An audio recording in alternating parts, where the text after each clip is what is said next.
Nung una ko kasing makita si Bristol Basilica 125 is yung sa Bristol na YouTube video nila na may violin, and para sa akin parang nakatatak na sa isip ko na every time I see something like this, parang may sound of music din sa ears ko, kumbaga.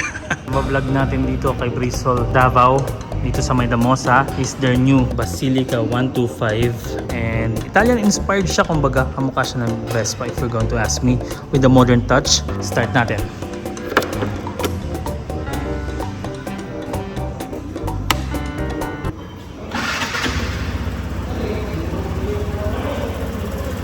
Ito yung ma-appreciate ko sa mga ganitong bikes kasi titignan mo, napakaliwanag talaga ng kanyang headlight. Kung ganito siya pag low beam, malinaw pa rin at saka kitang-kita ka rin sa daan. This one comes with a high beam already. At saka ang kanyang turn signals, naka-LED po tayo. So ganito po tayo sa kanyang taillight. Brake daw, ma'am. So ganito tayo sa kanyang brake.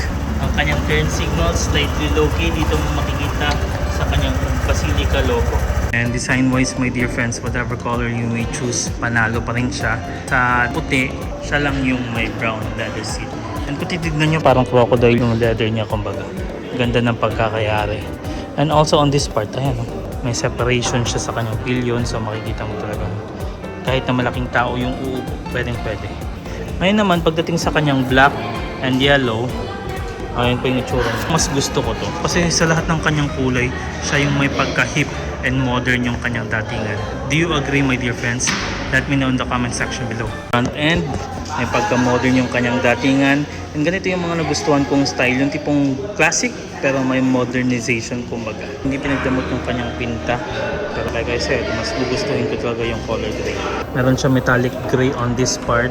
All the way here, pababa. Yung gills niya dito, maganda din yung pagkakayari. Ang ganda ng kanyang itsura, kumbaga. And also, Vespucci Bristol Italic logo. Maganda yung pagkakagawa.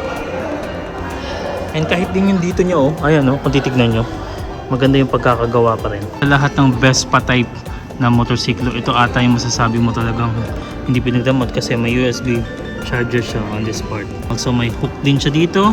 Ayan, para sa pinamalengke mo. Maganda naman yung pagkakagawa sa kanyang susian. And if you're going to turn it on, ayan. By the way, kung magpa-password check, ganito lang. Ayan, kitang-kita naman Pipindutin mo siya. Same thing sa turn signals.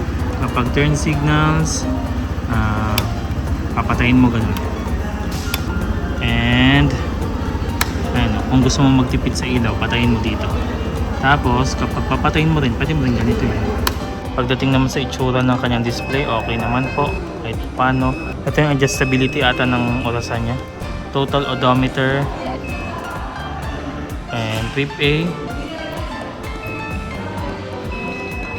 50. That's it. May fuel gauge. And also ang kanyang speedometer on this part. Okay siya. I love it. I love the looks. Pati rin yung dito niya. Linis ng pagkakagawa. Gara. Pero mas maganda siya talaga tignan kapag yellow Ayan Sabi nga, gills over here. Dipindot po tayo sa kanyang pillion peg. Boom! Diba? Ayos yung pagkakagawa. Wala siyang kill switch kapag naka-side-stand siya. So, ingat-ingat tayo.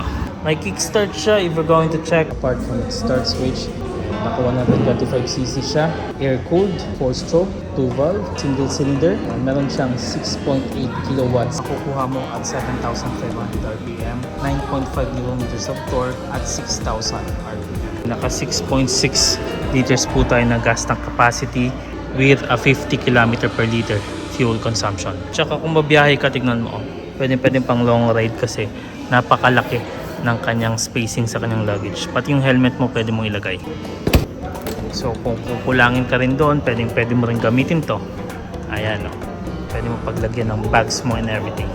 Ang kanyang curb weight, 111 kilograms lang po. Seat height, 780 millimeters. Tawagin nga natin si Ma'am Mikay. Ayan, the ever beautiful Ma'am Mikay. She's 5'3" and bagay na bagay talaga to sa mapababae or mapalalaki. Kasi kung titignan nyo, ayan seat height approachable siya, my dear friends. Maingay din yung kanyang busina. Titignan nyo, ayan, abot naman po. Wheelbase 1,390mm, ground clearance 110mm. And something really hip about this bike is yung kanyang katawan na may pagka-classic, tapos nabudburan din ng kanyang pagka-modern. Front suspension, telescopic fork po tayo. Monoshock tayo sa kanyang likuran with the preload adjustability. Tsaka bentang-benta din sa akin yung kanyang wheels. Ano na, ganda ng pagkakagawa. Sa kanyang likod, single-sided swing. Ayos, ang gara ng pagkakayari. Drum brake po tayo sa may likuran. Disc brakes naman po tayo sa may harapan. And may CBS tong motor na to. So hindi ka basta-basta sesemplang. Additional safety siya. Ang size ng kanyang tires, 120/70. 12 harap at likuran yan, and naka-tubeless tires po siya. So kung papapiliin ka, alin sa mga kulay na itong available, para sa akin ito talaga, bentang-benta talaga to. Anyway, my dear friends, let me know in the comment section below. And you know me, pagdating sa kulay, mas gusto ko talaga pagsasakyan or motor black. Para sa akin, mas maganda talaga ito. Wala lang, combination wise pa lang niya, panalo na. And yung tipong easily agreeable siya sa mata. Kumbaga, lahat ng hugis ni Basilica lumalabas kasi dito sa kulay na to. Anyway, this is not that bad. It's still a beautiful bike. And pero para sa akin, by far, ito yung bentang-benta. Ang presyo nito, by the way, 108,900 Philippine pesos.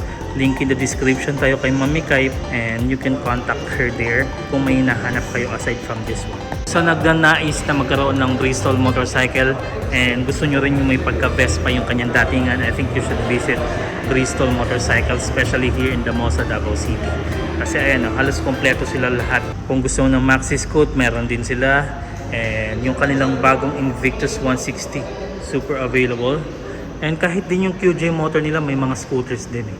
Nandun din si Torino kung gugustuhin mo, pero kung papapiliin ako, Torino or the Basilica. Basilica talaga tayo kasi itsura wise pa lang napaka GT ng kanyang datingan, and may long ride capability talaga siya. Pero kung papapiliin ka, ay,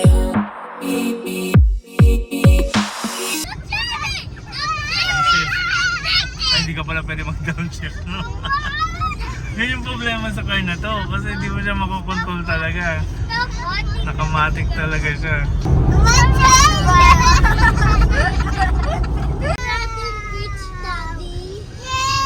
Be quiet kasi we got driver. Oh, don't distract the driver. Ready to scream na? 1, 2, 3, go!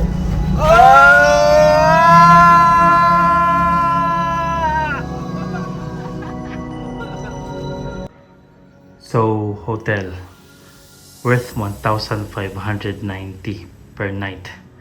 And sa tingin mo, hindi lugi. Pero para sa amin, it's out of the budget. But someday, one day, 1,590 is a budget na yung tipong parang papakawalan mo lang siya isang gabi na walang problema at saka hindi masakit sa dibdib mo.